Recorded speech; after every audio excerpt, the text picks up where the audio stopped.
Nah, kali ini Keren akan melaksanakan seminar yang bertemakan University Major, eee, Hobby versus Parents Advice.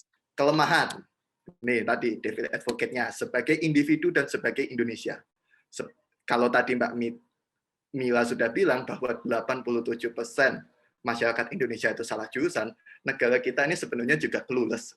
Jadi tenang aja, bukan kita doang yang clueless.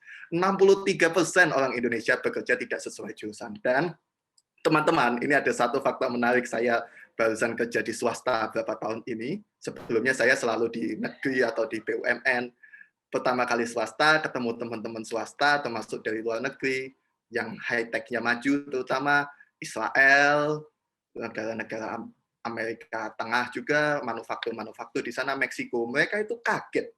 Di Indonesia, banyak lowongan pekerjaan yang tidak mencatatkan jurusan. Lowongan manajemen training lah, lowongan ODP, lowongan content creator, desain grafis, dan lain-lain. Banyak sekali lowongan di Indonesia yang tidak mencatatkan jurusan. Di luar negeri itu hampir nggak ada lowongan kayak gitu. Jadi, kalau teman-teman merasa salah jurusan, penekanan di sini yang pertama adalah negara kita ini juga sama-sama bingung kok. Bingung-bingung bareng aja. Nah, yang kedua teman-teman, memang dari zaman SMA juga kita pun bingung. Dari awal sekolah happy-happy aja lah, awal SMA masuk sekolah masih seger nih, terus happy-happy setelah lulus juga bingung. Nah, kelemahan-kelemahan itu kita jadikan kekuatan kita. Tadi kita tahu Indonesia itu banyak lowongan yang tidak mencatatkan jurusan. Jadi skill-skill yang kita dalami ketika kuliah tidak hanya yang spesifik as possible, tapi juga yang generalis. Tadi, yang pertama, mempertimbangkan masukan-masukan dari orang tua. 9% orang tua kita itu sudah pernah kuliah dan sudah pernah salah jurusan. Jadi, kalau saya boleh memberi saran, dengarkan masukan mereka. Jangan biarkan hobimu itu menjadi satu-satunya pertimbangan. Karena cuma kedelai yang istilahnya salah 2 kali.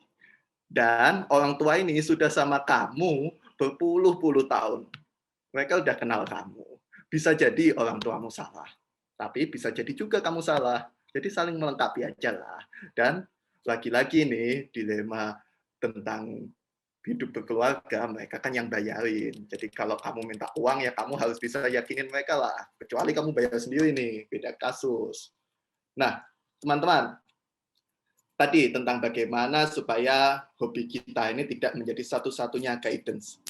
Kita bisa belajar dari pengalaman, tanya senior, tanya website-website yang membahas tentang kuliah, buka kuola, di sana ada tanya jawab yang banyak sekali. Kalau kamu malu-malu, tanya senior. Dan teman-teman, di era pandemi ini sangat mudah untuk teman-teman ikut kuliah bahkan sebelum masuk kampus. Kelas itu kan sekarang pakai Zoom. Minta aja ke seniormu, aku pengen ikut kelas ini, pengen ngerasain kuliah ini. Sit in aja, itu dosen bolehin kok. Asisten-asisten dosen nggak pernah ada yang larang. Kamu ikut kuliah itu 1 bulan, 2 bulan, rasainlah kuliah di jurusan itu. Toh sekarang nggak usah berangkat jauh-jauh ke Bandung, ke Jakarta, ke Jogja. Sambil bahan di kosmu juga bisa ikut kuliah di kampus-kampus. Nah, dan teman-teman, kalau saran dari industri, selain karena industri kita dan negara kita itu juga clueless tentang jurusan tadi, saya sangat menyarankan betul bahwa kalau bisa kita pilih jurusan yang lebih general. Bukan berarti yang spesifik tidak baik, tapi kalau jurusan yang general, mereka juga mengajarkan hal yang spesifik. Dibanding teman-teman belajar jurusan MIM, mending belajar komunikasi. Nanti waktu belajar komunikasi sambil bikin meme bolehlah. Dan banyak sekali peluang-peluang yang ada di kampus. Sarjana terapan, vokasi, itu salah satu ladang emas selanjutnya yang banyak teman-teman belum tahu. Lulus vokasi itu sekarang gelarnya sarjana, D4S, sarjana terapan. Dan saingannya nggak begitu banyak. Lowongan kerjanya nanti sama, D4 akuntansi, lulus ya sarjana akuntansi. Itulah pentingnya latihan, latihan, latihan sejak SMA. Ikut kuliahnya, sambil kuliah, sambil rebahan tadi, sambil kerja, sambil berorganisasi, dan berkeluarga pun bisa. Ini saya ingin menekankan hal ini secara statistik, karena banyak dari kita bayangannya anak-anak yang sekolah sukses, kuliah sukses, lalu kerjanya di daerah SCBD dan lain-lain, itu adalah masyarakat milenial dominan di antara kita. Harus di-overthinkingkan itu 5 poin ini kalau dari aku pribadi.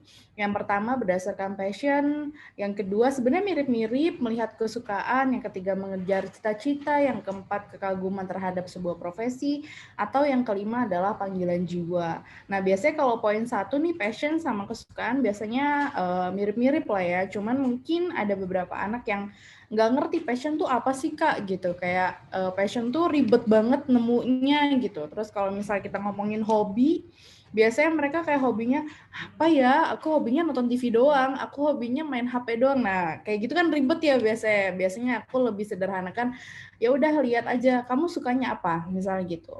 Nah, kalau misalnya suka ini balik lagi biasanya ke interest atau ketertarikan. Jadi misalnya kalau kita susah banget nih ngomongin tentang passion, aduh passion ini ribet nih, nggak ngerti apa sih artinya passion. Ya udah, kita lihat dulu kesukaan kita apa, interest kita apa. Misalnya interest-nya itu banyak, kayak misalnya aku interest sama dunia politik, aku interest sama debat-debat, aku interest kali lihat sama dunia broadcasting dan lain sebagainya. Nah itu boleh tuh dikumpulin tuh interest-interestnya, karena satu orang nggak mungkin punya satu interest doang, pasti banyak banget gitu kan. Nah, kemudian bisa dilanjutkan dari cita-citanya. Nah, cita-cita ini sebenarnya nyambung sih sama kekaguman sebuah profesi.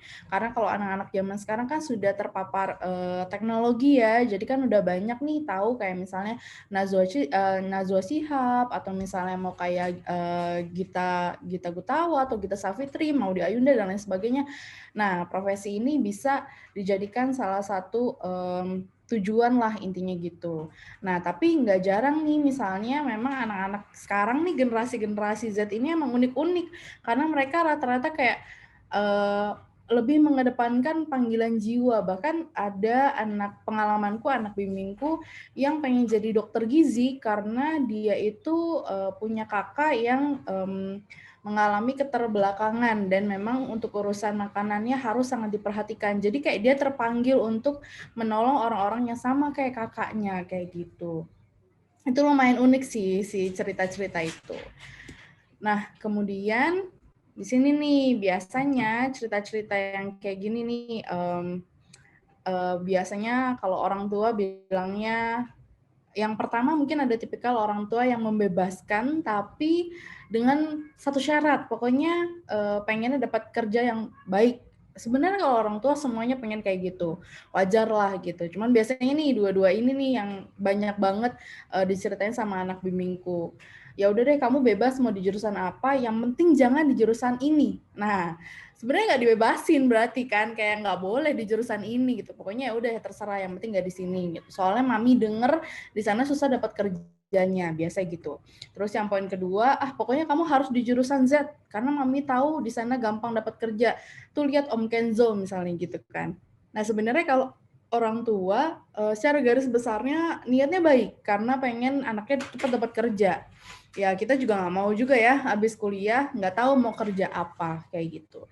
Nah tapi sebenarnya kenapa sih? Karena anak-anak SMA ini banyak banget yang curhat ke aku kayak misalnya, Kak, kok aku sama mami sama papi ini beda banget ya, padahal kan aku anaknya gitu, kok mereka nggak ngerti aku maunya apa. Sebenarnya ada 4 faktor ini yang sejauh ini bisa aku simpulkan ya, karena yang pertama gap umur atau jarak umur antara orang tua kita sama kita itu jauh gitu kan.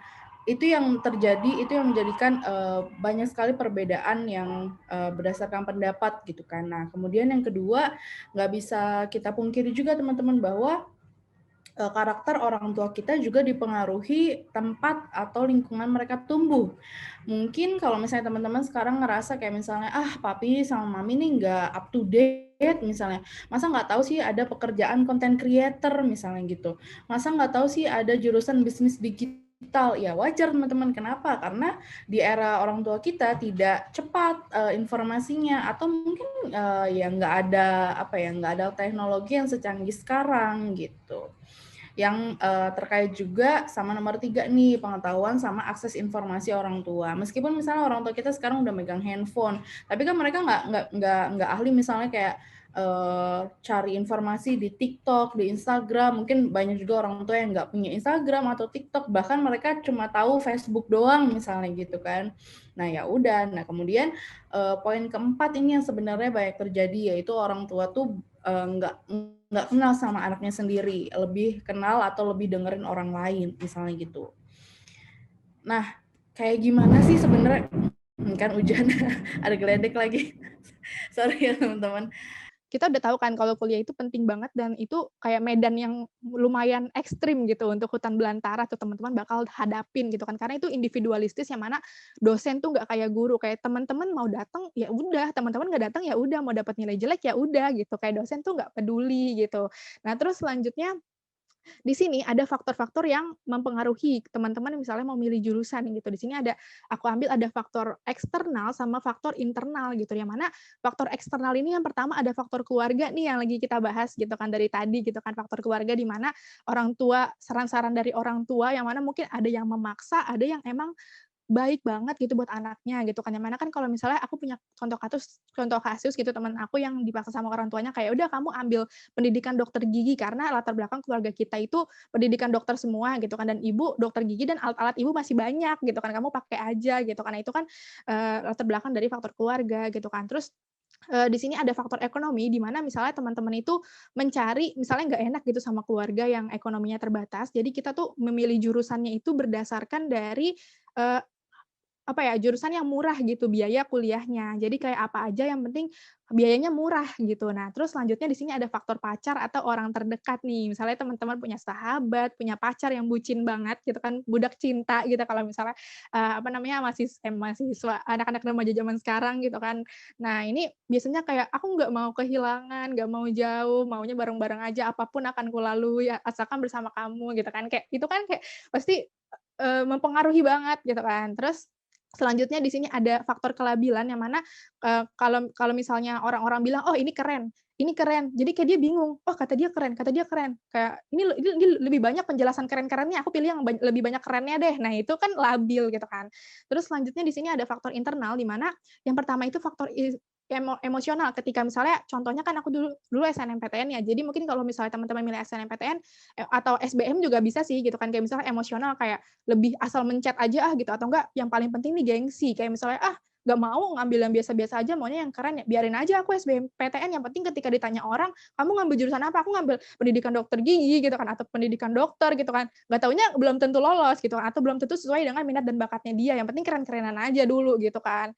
Terus di sini ada faktor pengamatan sekilas gitu, di mana, teman-teman nih belum mengetahui keseluruhan dari jurusan yang dimaksud itu dan cuman kayak taunya kayak, "Oh dia bagus," kata orang bagus gitu kan, kayak belum menemukan passion-nya gitu kan di jurusan itu dan cita-citanya itu kurang jelas di jurusan itu, kayak nggak tahu ketika masuk jurusan itu 5 tahun ke depan planning teman-teman tuh apa gitu, cuman taunya tuh sekilas doang.